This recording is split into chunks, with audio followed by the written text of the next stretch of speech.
Salut à tous et bienvenue dans le Kosua Show. Aujourd'hui, j'ai l'honneur de recevoir Stone Warley, l'homme qu'on appelle l'ange d'Afrique.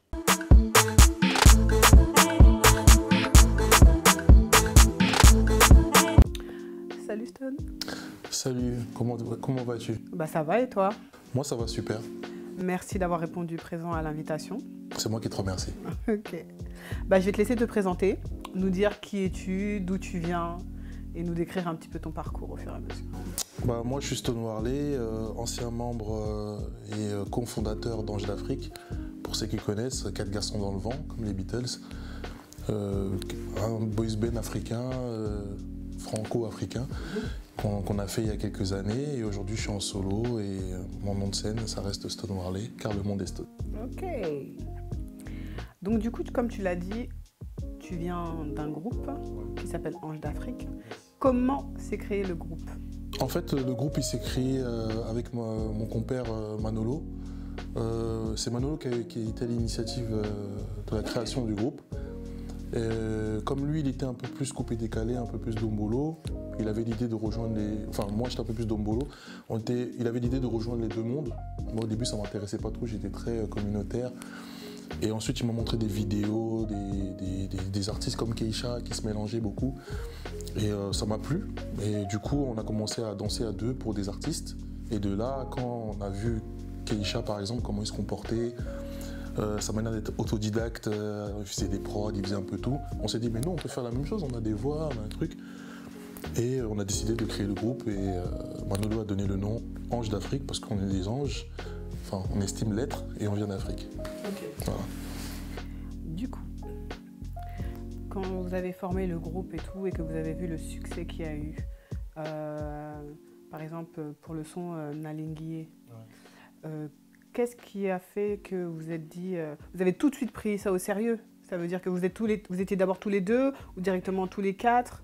Qu'est-ce qui a fait que le groupe vraiment, il a été solidifié? Je veux savoir en fait l'histoire du groupe.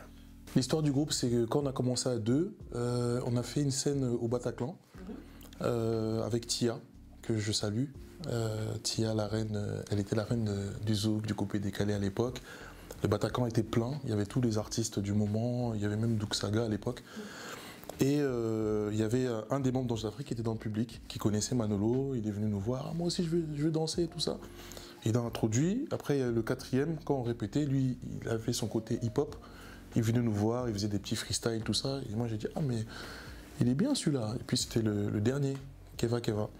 Donc c'était mon idée de le recruter, tout le monde était d'accord. Et on a fait comme les Beatles, 4 garçons dans le vent. Donc c'est ça. Ok. Donc, comme tu nous racontes ton parcours, ensuite, vous êtes arrivé, vous avez fait le groupe, vous avez fait les succès que vous avez fait, parce que franchement, c'est pas pour dire, mais c'était vraiment des succès phénoménaux à cette époque-là. Merci beaucoup. Vraiment. Est-ce que tu peux dire que ces succès-là étaient dus à la vibes Jessie Matador ou ça n'a rien à voir? Oui et non, parce que Jessie Matador, son premier opus, il n'a pas fait un feat avec Ange d'Afrique, il a fait un feat avec moi. Okay. Donc du coup, je faisais partie de cette vague-là en fait. Et on avait c'était comme un mouvement. On a créé un mouvement, sauf que lui, c'est notre aîné en âge. Donc il était plus avancé que nous, il était plus malin que nous, et il avait une autorité qui n'était plus à dire à ce moment-là avec les Kaleguada qui cartonnaient déjà.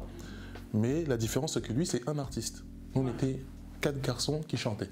Okay. Donc on n'était pas concurrentiels, mais après, bon, la vie a fait que les musiques se confrontent, c'est normal.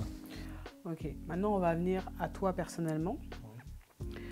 Qu'est-ce qui a fait que quand le groupe s'est arrêté, tu nous expliqueras pourquoi le groupe s'est arrêté, tu as quand même décidé de continuer la musique?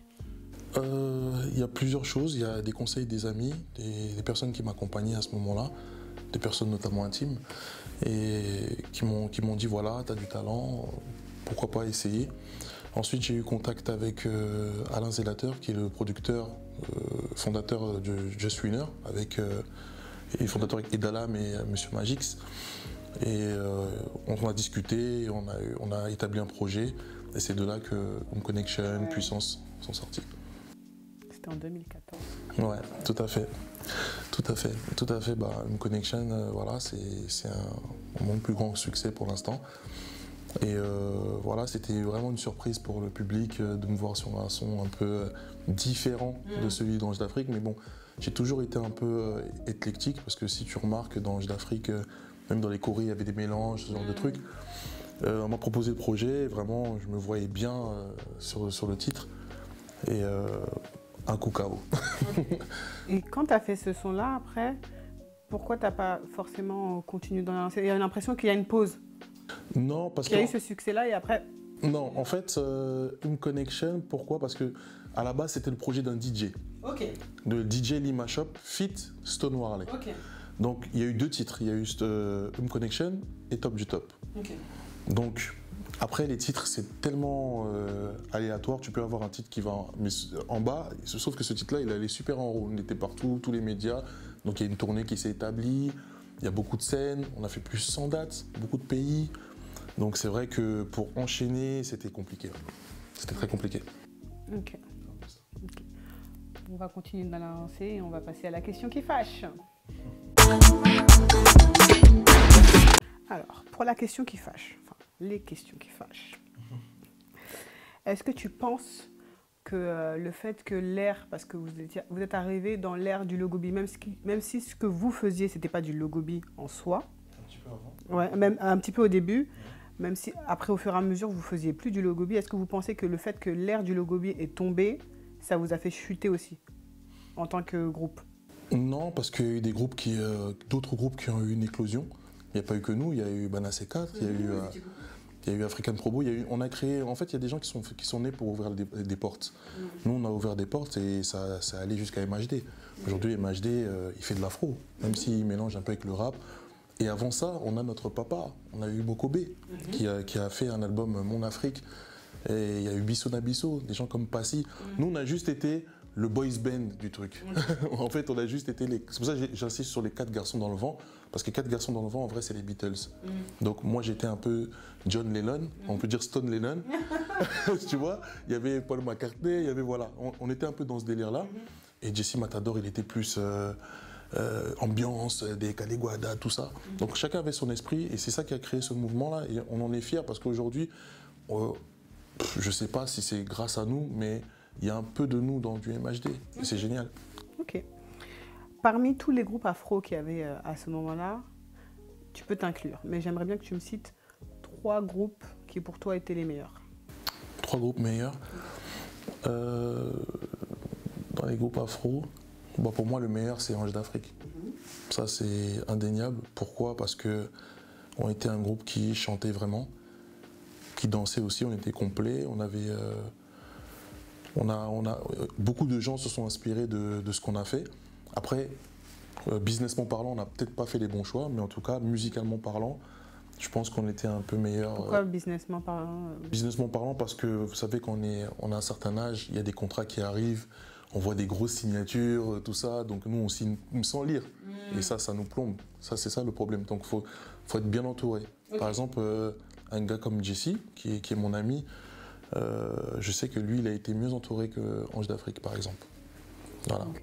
Vous avez manqué de soutien à ce moment-là? Tu penses que, à la différence de peut-être d'autres artistes, d'autres communautés, tu penses qu'il y a un manque de soutien par rapport au fait de, quand ça va vraiment dans le sérieux, il n'y a pas assez de cadre, tu vois? Ben, en fait, le soutien, j'ai envie de te dire aujourd'hui, enfin, avec le recul, maintenant que voilà, j'ai appris une petite expérience, je sais que c'était un soutien bidon, des gens qui nous entouraient. Parce que moi, la plupart des gens qui étaient à notre répétition, c'est devenu soit des artistes ou des gens qui sont dans la musique, alors qu'il y en a qui étaient, je sais pas quoi, association, l'autre il était plombier, l'autre il était je sais pas quoi. Mais aujourd'hui, ils sont tous dans la musique, tous. Donc, au final, en fait, tu vois qu'ils grattaient un peu, en fait, quelque part, tu vois. Donc, on n'avait pas des vrais gens, parce que parmi ces gens-là, il n'y en a aucun qui a pensé à produire le concert d'Ange d'Afrique. Il n'y en a aucun qui a pensé à produire même Ange d'Afrique. On s'est toujours débrouillé de nous-mêmes. Les seuls qui nous ont produits, ils se connaissent. Je peux en citer, il y a Moussa Soumounou, à l'époque, qui était patron d'Universal, il y a Anthony Moonlight, que je salue, et puis il y a nous-mêmes. Donc voilà quoi, vraiment les gens qui nous entouraient, nos amis, tout ça. Moi, j'ai pas la langue dans ma poche, hein, je dis. Hein. Donc On a eu des gens qui nous aimaient certainement, mais qui nous entouraient bien, on n'en a pas vraiment eu. Ok. Ouais, ouais. Du coup, il manque les deux autres groupes. Les deux autres groupes, j'ai envie de dire, est-ce qu'on peut considérer Jesse Matador comme un groupe? Oui, par rapport à la Seleção. Allez, Jesse Matador, je dirais Jesse Matador parce que il a la plus grande réussite, il a inspiré toute une génération dans l'afro. Quelque part, il nous a inspiré aussi. Je pense qu'on l'a inspiré aussi parce qu'il nous a volé 2-3 trucs là. Mais non, mais c'est normal, c'est de bonne guerre. À l'époque, on était très concurrents. Donc voilà. Ah ouais, il y avait quand même ce... Parce que je me demandais, entre vous tous là, parce qu'on a l'impression que tout le monde a pété, c'était bien, la joie et la bonne humeur, allez, tout le monde... Attends, quand il y a un son, il y a un membre des Anges d'Afrique qui dit « Toi, t'es mort dans le film, on est puissant comme l'Afrique », il s'adresse à qui? Mais ça, il faut me dire. Mais il s'adresse à qui, c'est ça? Non, il y a eu des conflits, bien sûr. Il y a eu des conflits, parce que c'est la musique. C'est la musique, c'est comme ça, et surtout la musique africaine, il y a des concurrences. Il nous a attaqués, on a répondu. Mais après, c'est de bonne guerre. On a fait Wake Up, moi et lui, depuis. Et Wake Up, c'est comme l'album de Papa Wemba et Koffi Olomide. Ouais. Donc c'est symbolique. Okay. C'est beau. C'est beau au final. Okay. C'est un peu ça. Mais à l'époque, Matanayo, oui, on l'a attaqué complètement. Complètement. Lui, principalement, ou d'autres aussi? Moi, j'ai pas attaqué. Moi, j'ai pas attaqué, parce que dans le son, si t'écoutes, moi, j'attaque pas.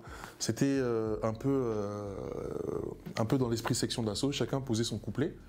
Chacun a dit ce qu'il avait à dire. Chacun assume ses propos. Si, par exemple, demain, tu reçois Manolo, ou Keva, ou Charnel, tu leur demanderas. Mais moi, en tout cas, je les ai pas attaqués. Pourtant, on attendait que moi, j'attaque. Mais juste que moi, je suis plus intelligent. Donc moi, je lui ai posé une question. Qu'est-ce que je t'ai fait? Et il m'a pas répondu, donc c'est un peu ça. Et le dernier groupe, alors? Le dernier groupe, Bana C4. Bana C4, le groupe où il y a eu la naissance de Hiro. Il y a eu la naissance il y a Bombastic qui sort son titre. Il y a eu Dibraz qui a essayé aussi. Non, Bana C4, c'est un groupe qui est venu après, un peu après. Dans le sillage des Anges d'Afrique, pour moi, c'est le mélange de Seleção et Anges d'Afrique. Ok. Pour moi. Hein. Parce que si tu regardes, Hiro, il avait le brassard comme Matador, mais c'était des chanteurs comme Anges d'Afrique. Tu vois? Donc c'est un peu un mélange des deux. Peut-être c'est inconsciemment, hein. Mais en tout cas... Si jamais, Hiro, tu souhaites venir un jour, tu nous diras si... Par contre, il a dit un truc dans une émission qui m'a heurté, personnellement. Il a dit que nous on les aimait pas. Parce que vous, Ange d'Afrique, vous n'aimez pas... Ange d'Afrique, Seleção, tu vois, on les aimait pas. Mais moi, j'ai pas compris cette parole-là parce que, en fait, c'est juste qu'on ne le connaissait pas. Lui, il habitait loin là-bas, en 91. Nous, on était tous dans la région parisienne. Donc, effectivement, quand on est passé à Planète Rap, à l'époque, on a dédicacé les groupes du moment. Oui. Donc, tu peux en oublier un ou deux. Oui, c'est pas... Il y en avait beaucoup, African Probo, machin. Donc, il y en avait... Logo Bijeté, les groupes de filles, Logo Bijeté, machin. Donc, on a dédicacé tout le monde. Bon. Mais sinon, on n'avait pas de problème avec aucun groupe. Si on a eu un problème avec un groupe, les groupes le savent. Il y a eu peut-être Jesse à l'époque, concurrence, tout ça. Mais sans plus. Hein. Ok. Donc, pour toi, ça serait Ange d'Afrique, Jesse Matador et la Seleção, et Bana C4. Bien sûr. Ok. On va passer maintenant à la partie confession.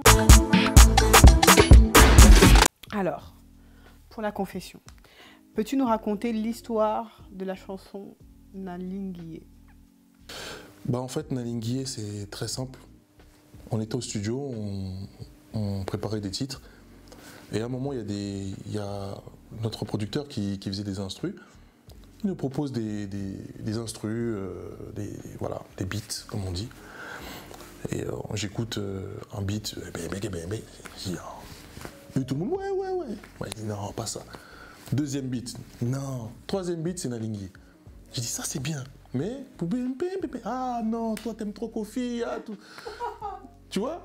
J'ai dit, ça c'est bien. Et Manolo, qui est mon aîné, m'a dit, bon, on va faire un truc. Tu vas rentrer en cabine, si tu fais un bon truc, on garde.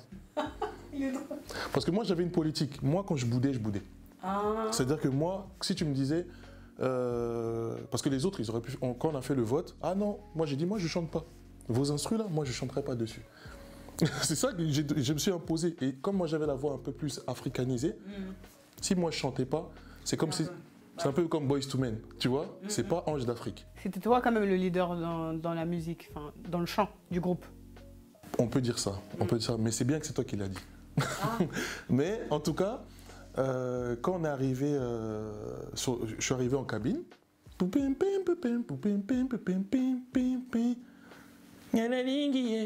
Quand c'est sorti, eux-mêmes ils sont tous tombés.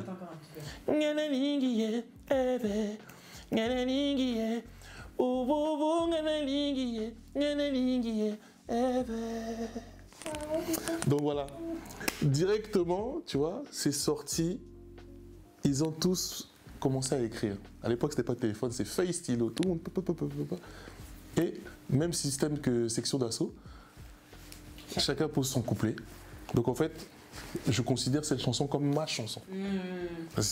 Voilà, voilà. La main sur la table, voilà, c'est ça. Et puis après, Keva il est arrivé, c'est Keva qui a posé en deuxième. Près de toi, baby, je veux vivre.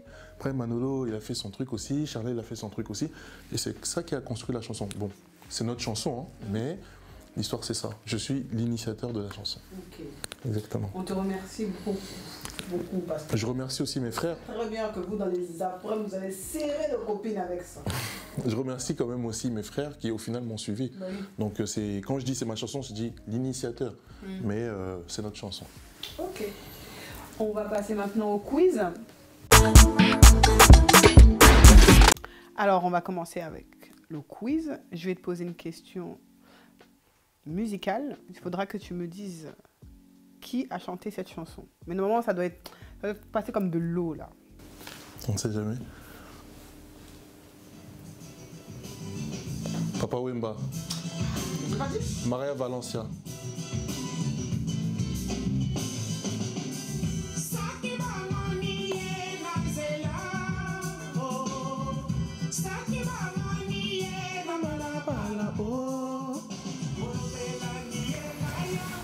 J'ai un merveilleux souvenir avec Papa Wemba. Ouais. J'étais en concert avec lui au Tchad. Et je sais pas, Dieu a voulu que ça se passe comme ça, mais j'étais vraiment sous son aile lors de ce séjour-là. J'étais vraiment souvent avec lui, j'ai eu des beaux conseils. J'étais vraiment attristé le jour de son décès. J'avais eu mon aîné Kofi Olomide au téléphone aussi, qui était attristé, que je salue. Et vraiment, ça m'a touché d'entendre cette chanson. Ça m'a fait penser au Tchad là, à l'époque. Donc voilà. Ah, que son âme repose en paix à Papa Wemba. Ensuite, on va passer au quiz culturel. Cite-moi 3 manières de nommer ton pays d'origine. Au moins 2 ou 3 manières de nommer ton pays d'origine. Par le nom, hein. Il y a le Zaïre. Il y a le Congo, K-O-N-G-O, et la République démocratique du Congo. C'est bon, c'est bon. C'est bon. Bravo. Yes.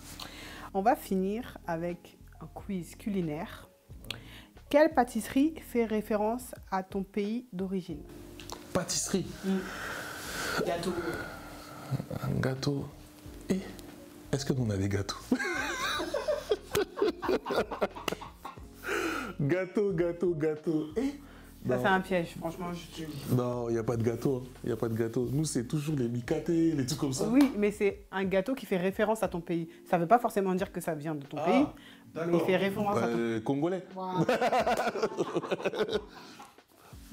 Voilà. D'ailleurs, j'aimerais bien savoir l'histoire de... Il y a quelqu'un qui connaît l'histoire de ce gâteau-là. Ils auraient dû faire un gâteau bon. Tu vois? Mais le gâteau congolais, t'as déjà goûté ça? C'est une boule de coco, quoi. Non, c'est... C'est sec. Non, il faudrait qu'il fasse... Peut-être le fraisier devrait s'appeler le congolais. Moi, je pense, hein, le fraisier, vraiment, avec le goût que ça devrait s'appeler le congolais. Les Congolais sont comme le fraisier. Exactement, avec un peu de chantilly. Voilà, c'est un peu ça. Mais tout le monde te le dira. Hein. Ah bon? Mais 80% des femmes, là, en France, elles sont sorties au moins une fois avec un Congolais. Ah. Surtout dans l'urbain. Dans l'urbain, les filles là, qui sont sur Instagram, font les belles, tout ça. Tu leur demandes, ah, j'ai un Congolais. Et ça, qui? Ah. Bah, un Congolais, hein. Oui, c'est important. Choisissez votre... Ça va faire polémique, mais c'est la vérité. Ah, ok. Ouais. Congolais est mieux, apparemment. Non, j'ai pas dit Congolais est mieux. Elles sont sorties avec Congolais. Et même si elles sont pas sorties avec Congolais, elles écoutent la musique congolaise. Donc Congolais est là. Ok. Merci, on va passer au débat maintenant. Yes. Alors, plus Wenge ou quartier latin? Moi, je suis... Et quelle est la différence? C'est quel esprit qu'il y a chez les Wenge qui fait qu'il n'y a pas chez les quartiers latins? Et qu'est-ce qu'il y a de... Enfin, quels sont les plus, les avantages, tu vois? En fait, pour ceux qui me connaissent, ils savent que moi, je suis un fan inconditionnel de Koffi Olomide. Ok. Moi, je suis... c'est Koffi Olomide et Michael Jackson. Mais vu qu'on parle de musique africaine, c'est Koffi Olomide qui m'a donné goût et l'envie de faire de la musique. Ok. Donc, c'est-à-dire que quand j'étais petit, j'imitais Koffi Olomide. Qu'est-ce que j'aime chez Koffi Olomide et sa musique, Quartier Latin? C'est les textes, les mélodies, les figures de style. Quand, par exemple, même quand il parle en français, il dit la musique est une drogue et je suis un dealer. Moi, c'est ce que j'ai essayé de retranscrire dans Ange d'Afrique. Ok. Dans Ange d'Afrique, tu vois, Nalingué, c'est un peu des chansons d'amour. Et tu retrouves ça aussi dans les chansons des Dadju, de Hiro, de tous ces gens-là qui font un peu l'appui et le bouton de la musique africaine européenne. Et il y a du tchatcho dedans. Tchatcho, c'est la classe, c'est l'élégance, c'est l'amour, c'est toutes ces choses-là. Et c'est ça que j'ai voulu dans Ange d'Afrique, parce qu'à l'époque, vu que Jesse Matador, on en parlait, c'est notre aîné, lui, il était plus des Kalegwada, Kalegwada, tu vois. Donc, si je comprends bien, la différence entre Wenge et quartier latin, c'est la rythmique. Non, c'est pas la rythmique, c'est dans le sens que lui, il faisait des sons dansants. Ok. Ah, vraiment. Nous, on était plus dans t'expliquer la chose. Voilà, t'expliquer, faire de l'amour, un peu parler d'amour et tout ça. Et d'ailleurs, même notre premier titre s'appelle Lago. C'était un titre afro, mais il y avait des petites paroles vite fait. Elle mangeait sa beauté. Parce qu'on voulait cet esprit-là. Mais quand tu regardes les Goda, il n'y a rien de spécial dans la signification. C'est juste une danse. Okay. Mais après, le succès, on n'en disconvient pas. Mais nous, on voulait vraiment apporter le truc que même si le son ne marche pas, il a un sens. Ok. Voilà. Donc c'est ça que tu trouves? Je trouve, en fait, dans l'esprit. Oui. C'est juste l'esprit. Après, Wenge et Quartier Latin, chacun a ses qualités.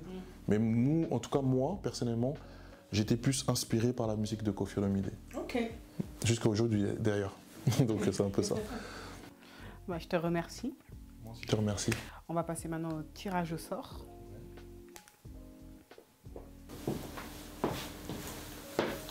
Merci. Je t'explique pourquoi il y a un tirage au sort. Tu as fait un quiz là tout à l'heure.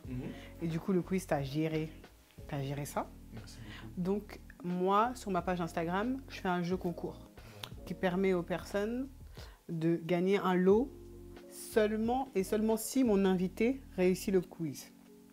Donc là, tu vas tirer au sort la personne. Et comme tu as très bien répondu plus vite, tu auras un cadeau. Ah, merci beaucoup.